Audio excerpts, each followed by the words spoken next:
Après cette épreuve douloureuse, le prophète alayhi salatu wassalam savait qu'il pouvait être à tout moment tué par les Quraysh. Il décida de se rendre à Taïf, à 120 kilomètres de la Mecque, avec Ziyad ibn Haritha, dans l'espoir que cette petite ville accepte le message de l'islam. Ils furent reçus par les pierres et les insultes. Ce fut pour le prophète alayhi salatu wassalam, le jour le plus amer de son existence. Il se réfugia dans un jardin et commença à invoquer Dieu. Et il dit ce qui suit. Ô mon Dieu, je me plains à toi de mon incapacité, ma maladresse et ma faiblesse envers mes semblables. Ô le plus miséricordieux des miséricordieux, tu es le Seigneur des opprimés et mon Seigneur. À qui me confies-tu? À des étrangers qui me maltraitent ou à des ennemis qui m'humilient? Tout cela m'est indifférent, pourvu que tu ne sois pas en colère contre moi.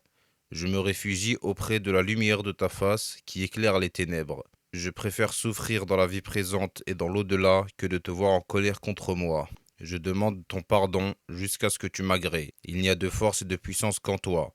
Les propriétaires du jardin le prirent en pitié et envoyèrent un jeune homme chrétien originaire de Ninive lui offrir du raisin. Le prophète alayhi salatu wassalam conversa avec cet homme et le prophète sallallahu alayhi wasallam lui dit qu'il était envoyé par Allah, tout comme avait été envoyé le prophète Yunus, Jonas alayhi salam, au peuple de Ninive. Sur le chemin du retour à la Mecque, le prophète alayhi salatu wassalam fit halte à Naklé. Il fit la prière et récita le Coran. Un groupe de djinns écouta la récitation, se convertit et se rendit vers son peuple pour y prêcher l'islam. Arrivé à la Mecque, le prophète alayhi salatu wassalam entra chez lui et durant la nuit, l'archange Jibril alayhi salam le prit avec lui pour un voyage de la Mecque à Jérusalem et ensuite commença l'ascension jusqu'à la limite des cieux. Durant ce voyage, qui se fit âmes et corps, le prophète alayhi salatu wassalam reçut le deuxième pilier de l'islam, la prière. De retour dans la même nuit à la Mecque, le prophète alayhi salatu wassalam fut interrogé avec moquerie le matin par les Quraysh. Ils se moquèrent bien entendu de lui lorsqu'il affirma avoir effectué le voyage. Il décrivit pour preuve, et avec l'aide d'Allah, les détails du reste du temple de Jérusalem. Il décrit également une caravane qui devait se présenter à la Mecque dans la journée. Les Quraysh furent frappés de ces révélations, mais leur orgueil leur refusait d'admettre la vérité. Enseignement 1.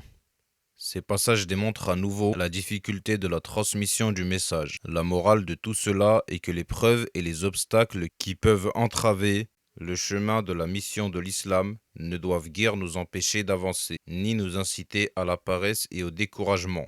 Car quiconque s'appuie sur Allah puise en lui une grande force qui l'éloigne du désespoir et le conduit à la victoire d'une façon certaine. 2.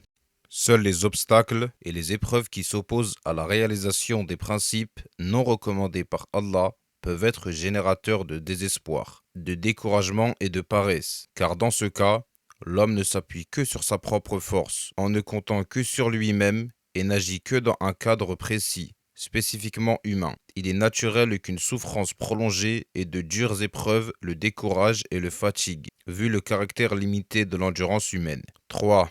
Ne fût-ce pas une victoire pour le prophète alayhi salatu wassalam que la présence des djinns lors de la récitation du Coran?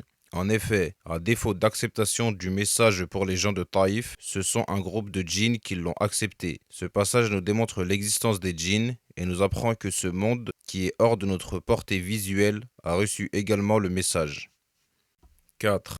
Le voyage et l'ascension du prophète alayhi salatu wassalam fut un grand miracle non reconnu, bien reçu par certains orientalistes. La reconnaissance de ce miracle conduirait bien sûr à mettre en doute la révélation de la prière et toutes les autres révélations. Ceci bien sûr étant l'objectif de certains orientalistes et certains musulmans, tombèrent bien entendu dans le piège. An-Nawawi affirme la vérité que reconnaissent la plupart des théologiens musulmans, anciens et modernes, et que le prophète alayhi salatu wassalam fit effectivement le voyage nocturne en se déplaçant corporellement, ce qui prouve aussi que toutes les traces de ce voyage avec une évidence qui ne prête guère à équivoque pour celui qui les recherche et les étudie.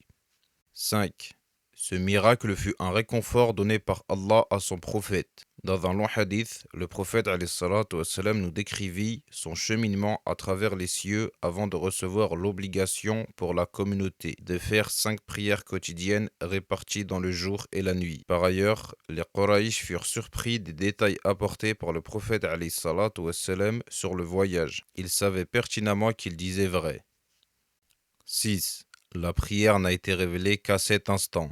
Et comme nous le verrons plus tard, les obligations cultuelles ont été révélées en majorité à Médine. À la Mecque, le prophète alayhi salatu wassalam, sur ordre d'Allah, a appris aux musulmans la compréhension des piliers de la foi et non au départ une pratique aveugle. Ceci est important pour tous les prêcheurs de l'islam, car certains malheureusement insistent dans leur travail sur la pratique alors que les éléments de la foi sont mal ancrés. 7. Pour en revenir à la prière, ceci nous montre le caractère spirituel de ce pilier. Le prophète alayhi salatu wassalam, a dû s'élever pour l'obtenir et ceci nous interpelle sur l'élévation du musulman lorsqu'il fait la prière. À noter que ce fut la seule obligation cultuelle qui ne fut point révélée sur terre.